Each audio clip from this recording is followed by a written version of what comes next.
Hello my dear स्नूपर्स, कैसे हैं आप सब। स्वागत है आप सभी का चाइल्डहुड एंड ग्रोइंग अप की इस नई वीडियो में, जिसमें हम कवर अप करेंगे स्टेजेस ऑफ डेवलपमेंट को। तो गाइस, हम अपनी लाइफ को ना ब्रॉडली 5 स्टेजेस में डिवाइड कर सकते हैं, जिसमें सबसे पहली स्टेज आती है इन्फेंसी की, जो शुरू होती है बच्चे के जन्म से और चलती है 2 साल की एज तक। उसके बाद आती है चाइल्डहुड यानी बाल्यावस्था। टाइम पीरियड है इसका 3 साल से लेकर 12 साल तक। अभी जो एज है ना चाइल्डहुड की, इसको हम फर्दर दो टाइप्स में क्लासिफाई कर सकते हैं। एक तो है अर्ली चाइल्डहुड और दूसरा टाइप है इसमें लेटर चाइल्डहुड। तो चाइल्डहुड के इन दोनों स्टेजेस के बाद हमारे पास आती है अडोलसेंस यानी कि किशोरावस्था। जिस एज में बच्चे टीन एज को अक्वायर करते हैं, यानी कि जब हम इन्हें टीन्स कहते हैं, तो वो बच्चे किस एज में आते हैं, वो आते हैं अडोलसेंस में, जिनका एज ग्रुप है 12 ईयर्स से लेकर 18 ईयर्स तक। इसके आगे की जो 2 स्टेजेस हैं, एक तो अडल्टहुड और ओल्ड एज। ये दोनों भी लाइफ की तो स्टेजेस है, बट हमारे करिकुलम का पार्ट नहीं है, सिलेबस का पार्ट नहीं है, तो हम इन लास्ट दोनों स्टेजेस को स्किप कर सकते हैं। ओके, तो अब हमारे पास बचती है ये 3 स्टेजेस। बट गाइस, रियलिटी ये है कि हमारी लाइफ की शुरुआत इन्फेंसी से नहीं, बल्कि इससे भी पहले तभी शुरू हो जाती है जब एक बच्चा अपनी माँ के गर्भ में होता है, यानी कि during the time of pregnancy. और उस टाइम को कहा जाता है प्री नेटल पीरियड। और चलिए आज के लेक्चर की शुरुआत भी इसी टाइम पीरियड से करते हैं। तो प्रीनेटल पीरियड वो समय है जब एक बच्चा अपनी माँ के गर्भ में डेवलप हो रहा होता है।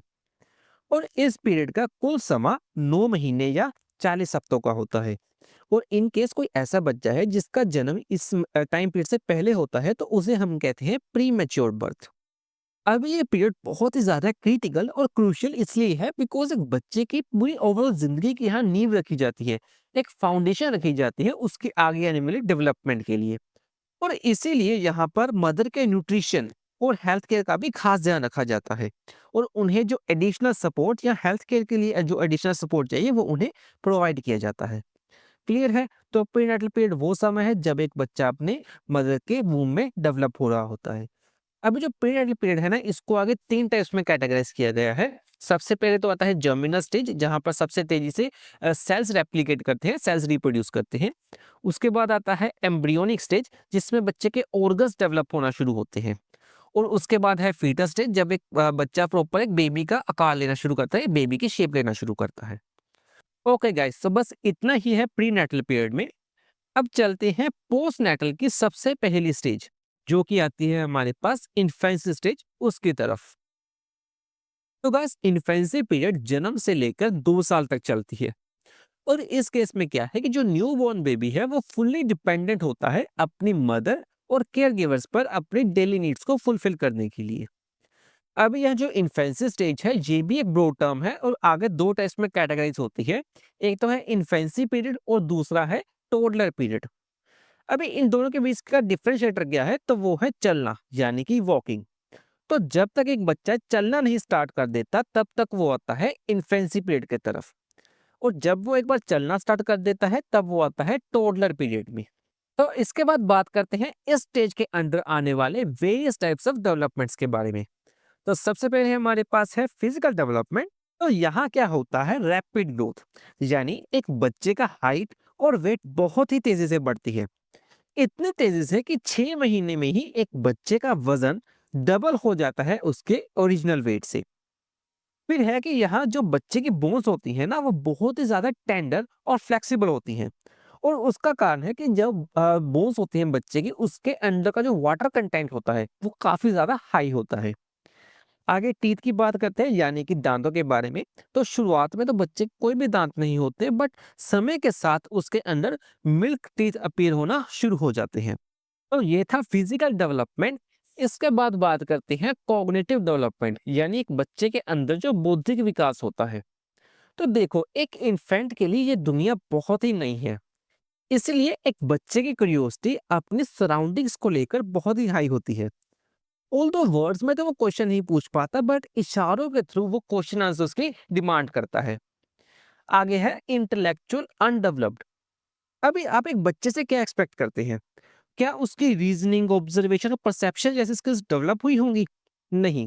तो इस स्टेज में क्या है, एक बच्चे के सेंसेस ही उसके लिए एक इंटेलेक्चुअल डेवलपमेंट का काम करती है। और ओवरऑल जो उसकी पावर ऑफ ऑब्जर्वेशन है, परसेप्शन है एंड कंसंट्रेशन है, वो अभी भी अनडेवलप्ड रहती है। लास्ट है लैंग्वेज डेवलपमेंट। अभी एक इन्फेंट के लिए बोलना तो पॉसिबल नहीं है, तो अपनी नीड्स को या अपनी डिमांड्स को एक्सप्रेस करने के लिए वो क्या करता है, वो क्राई करता है, यानी कि वो रोता है। और समय के साथ जैसे वो इन्फेंसी पीरियड से टोडलर पीरियड की तरफ जाता है, तब वो स्टार्ट करता है वन वर्ड या टू वर्ड्स को अटर करना। तो ओवरऑल अगर हम बात करें तो कॉग्निटिव डेवलपमेंट इस स्टेज में काफी ज्यादा स्लो होती है। और जितनी भी बच्चा नॉलेज को जनरेट करता है, क्रिएट करता है, वो क्रिएट करता है अपनी सेंसेस के थ्रू। कॉग्निटिव डेवलपमेंट के बाद बात करते हैं इमोशनल डेवलपमेंट के बारे में। अब ये कहा जाता है कि एक इन्फेंट में किसी भी तरह का इमोशन या मोरालिटी नहीं होती, यानी क्या सही है क्या गलत है, एक बच्चा इस स्टेज में उस चीज को डिफरेंशिएट नहीं कर पाता। इसीलिए इस स्टेज को कहा जाता है इमोशनली इनस्टेबल स्टेज। बिकॉज इस स्टेज में बच्चा कब रो दे कब हंस दे आपको नहीं पता। तो इमोशंस ओवरऑल यहाँ कैसे होते हैं, इनस्टेबल यानी अस्थिर होते हैं। अगला पॉइंट है नोट स्पेसिफिक। तो एक अडल्ट में तो देखो कई तरह के इमोशंस होते हैं, पर इन्फेंट के केस में ऐसा नहीं है। उसके पास फीलिंग्स को एक्सप्रेस करने के लिए बस कुछ ही इमोशंस होते हैं। और वो कौन-कौन से हैं, तो उसको हम 2 तरह के इमोशंस में डिवाइड कर सकते हैं। एक तो है प्लेजेंट इमोशंस, जैसे कि स्माइल करना, और अनप्लेजेंट इमोशंस जैसे कि गुस्सा आना या रोना। तो इन शॉर्ट बात करें तो इमोशंस अनडेवलप्ड होते हैं, इनस्टेबल होते हैं और बहुत ही लिमिटेड से होते हैं इस एज में। इसके बाद लास्ट टाइप ऑफ डेवलपमेंट है सोशल डेवलपमेंट, यानी सामाजिक विकास। तो इन्फेंसी को कहा जाता है प्री सोशल पीरियड, क्योंकि यहाँ बच्चे का सामाजिक दायरा कितना होता है, उसके घर तक या ज्यादा से ज्यादा उसके रिश्तेदारों तक। तो इसलिए जो बच्चे का यहाँ नेचर होता है ना, वो सेल्फिश और अनसोशल होता है। तो कभी एक बच्चे से आप उसके टॉयज मांग कर देखिए, वो कभी आपके साथ अपने टॉयज को शेयर नहीं करेगा, बिकॉज यहाँ बच्चा क्या है, इगोइस्टिक होता है और सेल्फिश होता है। आगे है dependence. Infants are helpless in movement and functioning, therefore dependent upon mother और एल्डर्स फॉर सपोर्ट। तो ये तो ऑब्वियस है, क्योंकि देखो खाना खाना हो गया, नहाना या ड्रेसअप करना, ये सभी काम बच्चा खुद से नहीं कर सकता, बल्कि उसके लिए ये सभी काम करते हैं उसके एल्डर्स, उसके पेरेंट्स या फिर उसके केयर गिवर्स। लास्ट पॉइंट है सेल्फ सेंटर्ड। तो एक बच्चा इस एज में अपने नीड्स को लेकर बहुत ही ज्यादा कंसर्न होता है। फिर चाहे उसके नीड से कोई अदर पर्सन को नुकसान हो रहा है या बेनिफिट हो रहा है, उससे उस बच्चे को कोई भी मतलब नहीं है। अगर उसने कुछ मांगा है, उसने कुछ डिमांड की है, तो वो उसे चाहिए, फिर चाहे वो उसे रोकर मिले या खुश होकर। ओके स्टूडेंट्स, तो इसी के साथ इन्फेंसी की इन चारों स्टेजेस को वाइंड अप कर लिया हमने। इन शॉर्ट अगर हम कहें तो इन्फेंसी एक ऐसी स्टेज है जहां फिजिकल डेवलपमेंट सबसे तेज होती है और बाकी की जो डेवलपमेंट्स है वो धीरे धीरे चलती है। नेक्स्ट स्टेज आती है चाइल्डहुड स्टेज, जिसका टोटल टाइम पीरियड है 3 साल से लेकर 12 साल तक। और हम इसे आगे दो टाइप्स में क्लासिफाई करते हैं। एक तो है अर्ली चाइल्डहुड और दूसरा है लेटर चाइल्डहुड। और इन दोनों के बीच का डिफरेंशिएटर क्या है, तो वो है स्कूल। जहां अर्ली चाइल्डहुड को कहा जाता है प्री स्कूल एज, जिसमें एक बच्चा नर्सरी या किंडरगार्टन जैसे स्कूल्स में पढ़ता है।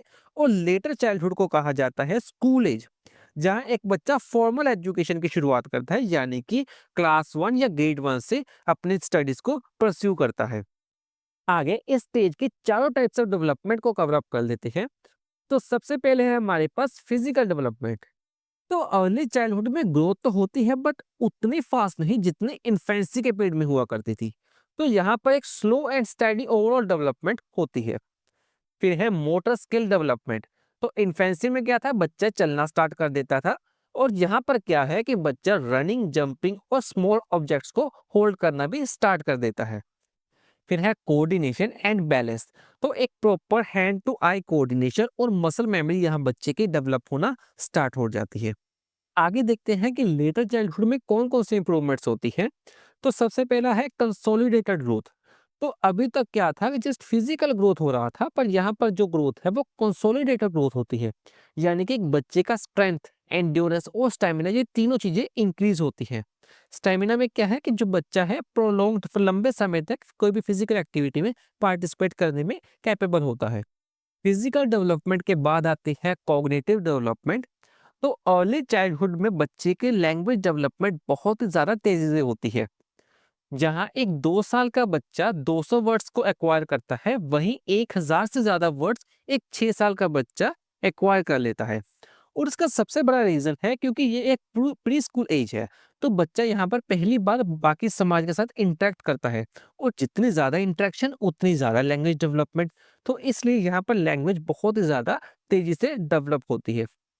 इसी के साथ बच्चा समझ पाता है कोज़ एंड इफ़ेक्ट को, यानी क्या करने से उसका क्या इफ़ेक्ट आएगा, इस एज में वो बच्चा समझ लेता है।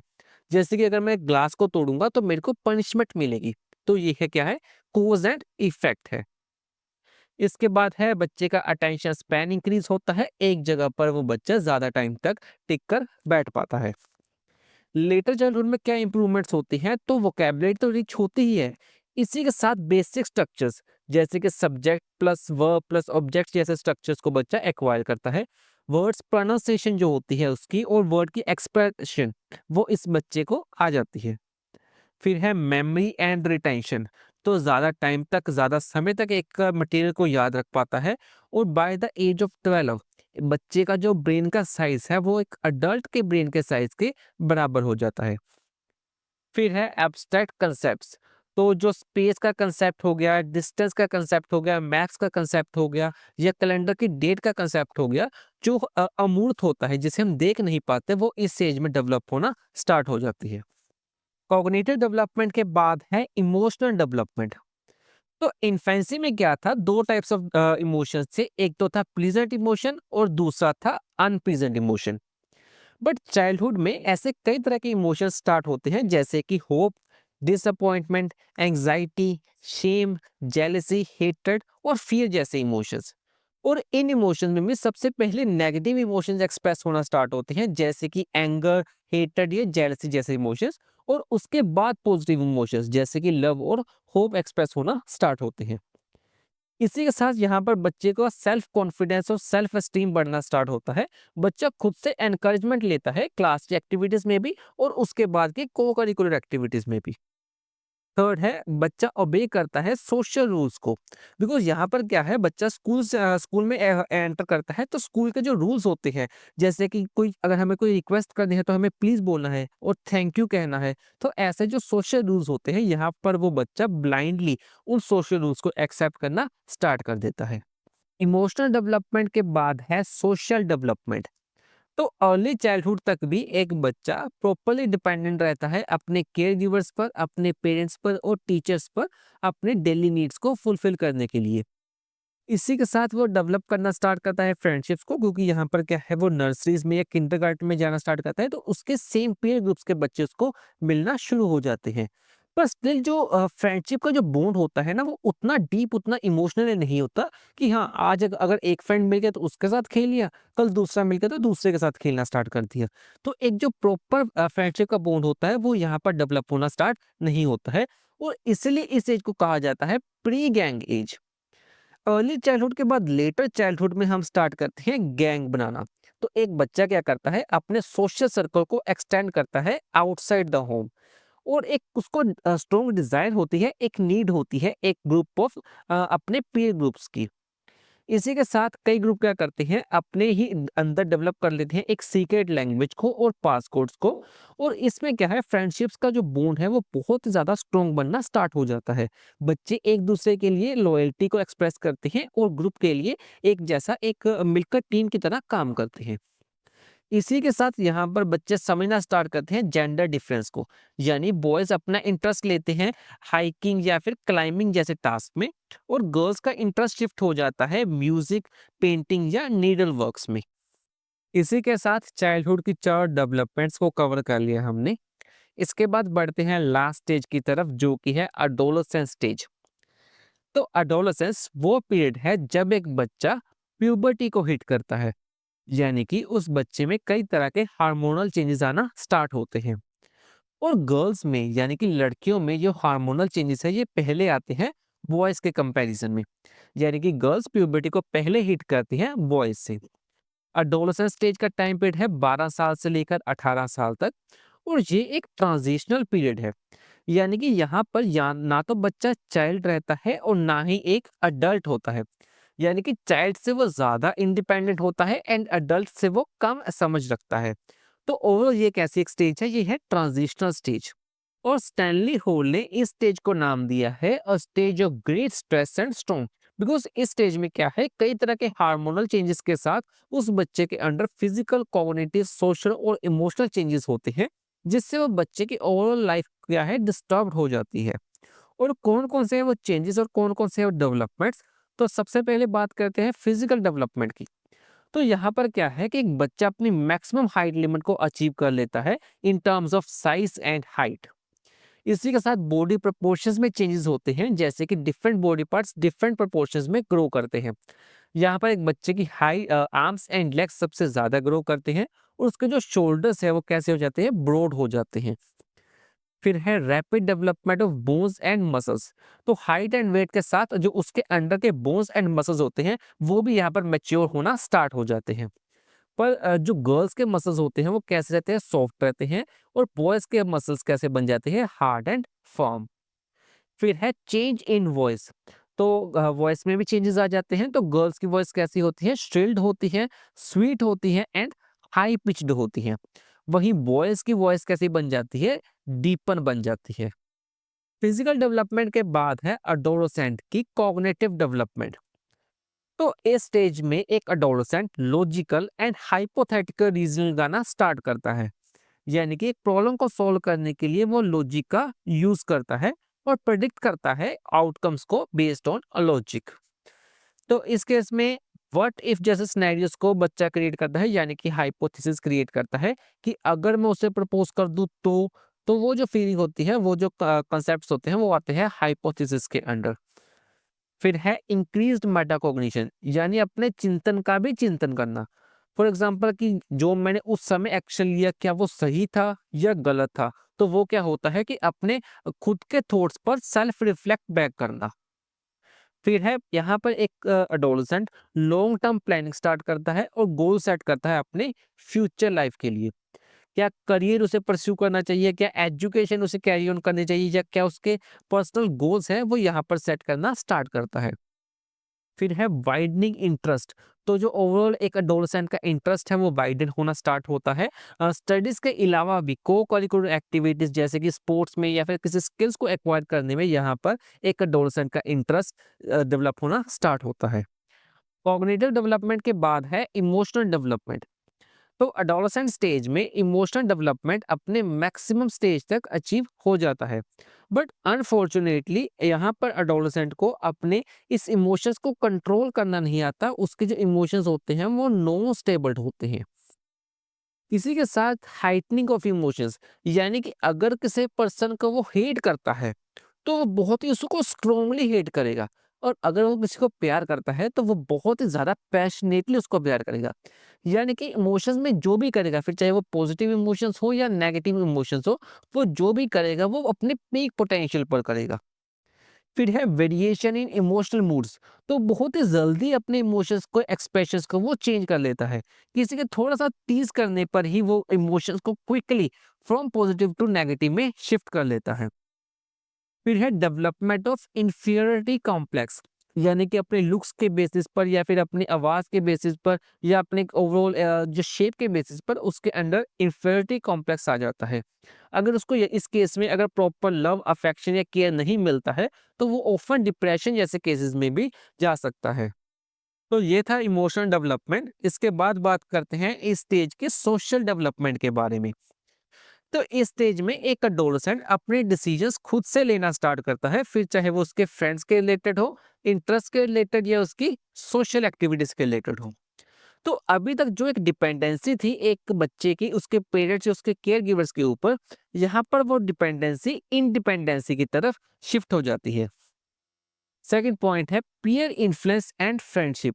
तो फ्रेंड्स बहुत ही एक मेजर रोल प्ले करते हैं एक एडोलसेंट के बिहेवियर और प्रेफरेंसेस को चेंज करने के लिए।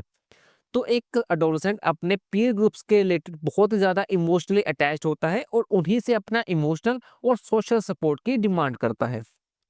थर्ड है social media and technology influences. तो पीयर्स के साथ-साथ सोशल मीडिया और टेक्नोलॉजी का भी बहुत ही ज़्यादा डीप इन्फ्लुएंस होता है, बिकॉज़ यहाँ पर क्या है, एक ऑनलाइन इंटरेक्शंस होना आपस में स्टार्ट हो जाता है, जिससे एक पर्सन के ओपिनियंस, सेल्फ एस्टीम्स और अदर बिहेवियर्स चेंज होना स्टार्ट होते हैं। ओके, तो इसी के साथ हमारा एडोलसेंट का भी पीरियड पूरा कंप्लीट हो चुका है, उसके डेवलपमेंट्स को भी हमने कवर कर लिया है। एक बार जल्दी से इसकी समरी को देख लेते हैं। तो प्रीनेटल पीरियड की अगर हम बात करें तो ये कैसा पीरियड है? एक बिफोर बर्थ पीरियड है। टाइम पीरियड है इसका 9 मंथ से या फिर उसके अलावा हम कह सकते हैं 40 वीक्स का। इस स्टेज को हमने कितने टाइप्स में कैटेगराइज किया था? तो वो थे इसके 3 कैटेगरीज। सबसे पहले हमारे पास आता है जर्मिनल स्टेज, फिर उसके बाद एम्ब्रियोनिक स्टेज एंड उसके बाद आता है फेटल स्टेज। उसके बाद हमने बात की थी इन्फेंसी स्टेज की, जिसमें 2 पीरियड्स थे। एक तो था इन्फेंसी पीरियड और दूसरा था टोडलर पीरियड। इन्फेंसी पीरियड में क्या सबसे ज़्यादा रैपिड ग्रोथ होती है? तो वो होती है उसकी फिजिकल डेवलपमेंट में। ओके, चाइल्डहुड की बात करें तो इसको 2 स्टेजेस में हमने डिवाइड किया था। एक तो था अर्ली चाइल्डहुड और एक है इसमें लेटर चाइल्डहुड। तो इस स्टेज में कौन से डेवलपमेंट सबसे बेहतर होती है? तो वो है इस केस में कॉग्निटिव डेवलपमेंट। और कॉग्निटिव में भी अगर स्पेसिफिकली पूछा जाए तो हम कहेंगे इसमें लिंग्विस्टिक डेवलपमेंट या फिर लैंग्वेज डेवलपमेंट इसमें सबसे बेहतर होती है।